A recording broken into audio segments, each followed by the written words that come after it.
Bonjour les loulous, on se retrouve pour la correction de l'exercice 26 page 134 dans lequel on nous demande si le triangle DEF, c'est-à-dire la figure 2, est un agrandissement de la figure 1, c'est-à-dire le triangle ABC. Donc là je vous ai mis une petite définition de l'agrandissement ou d'une réduction. Là nous on se consacre qu'à l'agrandissement. Donc un agrandissement d'une figure, c'est une transformation géométrique dans laquelle on va multiplier toutes les longueurs de cette figure toujours par un même nombre. Et ce nombre-là, on l'appelle soit le rapport d'agrandissement, soit le coefficient d'agrandissement. Coefficient, est-ce que ça vous dit pas un peu quelque chose? Regardez ici, si je surligne, il y a marqué par un même nombre. Est-ce que ça vous rappelle pas la définition de la proportionnalité?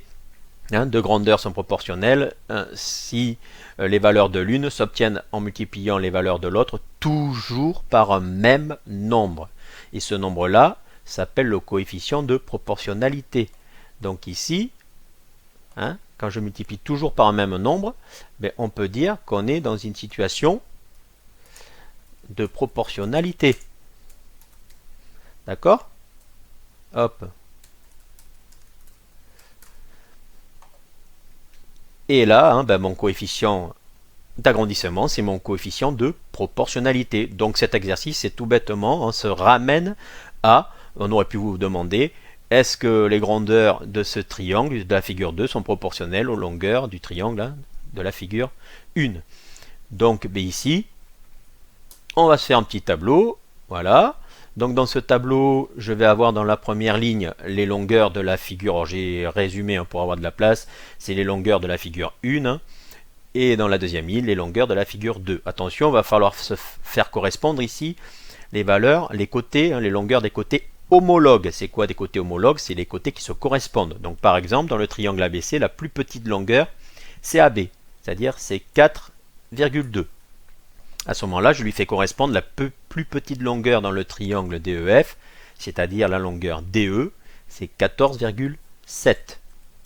D'accord? Ensuite, la longueur moyenne ici, c'est 7. Donc j'ai 7. Quelle est la longueur qui lui correspond ici dans le triangle? La longueur moyenne, c'est 24,7, donc 24,7. Et il reste ici 7,2, qui est la plus grande longueur dans ce triangle. Alors vous verrez plus tard, cette longueur, même je ne sais pas si on n'en avait pas parlé, c'est l'hypoténuse dans un triangle. C'est la plus grande des longueurs. Et donc la plus grande des longueurs ici dans le triangle de la figure 2, c'est 25. Donc toutes ces longueurs se correspondent. Alors, on l'a vu comment il fallait faire pour savoir si ici c'était un tableau de proportionnalité. Donc je prends les valeurs d'une des grandeurs que je divise par les valeurs de l'autre grandeur. Donc ici, puisque je vais chercher, tiens, par combien je multiplie ici pour passer de la première ligne à la deuxième ligne, je fais le quotient des longueurs de la figure 2 par les longueurs de la figure 1. Donc je fais 14,7 que divise 4,2. D'accord? Alors, on va calculer ceci. Lui, il va le faire pour nous. J'ai 14,7 que divise 4,2 qui nous fait 3,5. Ok, donc là, j'ai 3,5. Ensuite, deuxième colonne, 24,7 que divise 7.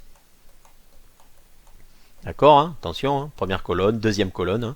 Donc pareil, lui, il va nous le calculer. Donc j'ai 24,7 que divise 7. Et là, vous voyez, ce n'est plus le même. Attention, c'est pas parce que les unités sont identiques et les dixièmes sont identiques que c'est le même nombre. On a vu les comparaisons de nombres décimaux. Ici, j'ai 0 centième. Je peux l'écrire 3,50. Ici, j'ai 2 centièmes. Donc, c'est plus grand. Donc, ce n'est pas le même nombre. Donc, attention. Ici, on va dire qu'on trouve... Alors, moins égal, il est un peu... je vais plutôt mettre ici environ... Non, ça tombe juste. On ne va pas s'embêter quand même. On ne va pas avoir la flemme. Donc, c'est égal à 3 unités et 5286 10 millièmes. Ok, donc là je vois que les quotients sont différents.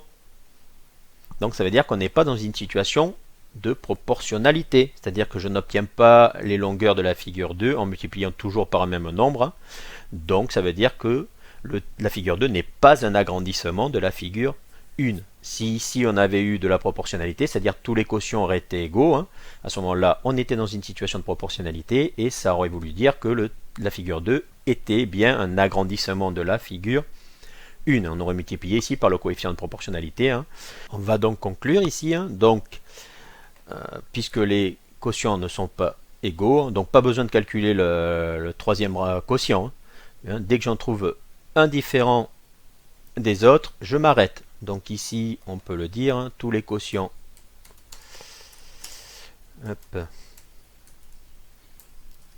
ne sont pas égaux. Donc, les longueurs de la figure 2, la gigure, non, c'est pas ça, c'est pas bien la gigure, de la figure 2 ne sont pas proportionnelles aux longueurs de la figure 1. Et donc là, on va pouvoir conclure. Hein. Donc à ce moment-là, puisqu'on n'a pas une situation de proportionnalité, ça veut dire que la figure 2 n'est pas un agrandissement de la figure 1. Hein. Voilà, on peut en conclure que la figure 2, alors il y a plusieurs façons de rédiger, c'est vous qui voyez, hein, n'est pas un agrandissement. Hop, hein, comme ça ce sera mieux quand même. N'est pas un agrandissement de la figure 1. Donc là, nous avons conclu hein, la réponse posée. Une réponse, nous avons justifié. Hein, on n'a pas juste envoyé un SMS en disant bah non, c'est pas un agrandissement. Oui, hein, on va savoir pourquoi et il faut rédiger. D'accord? Ça s'appelle communiquer. Voilà, je vous dis merci et à bientôt.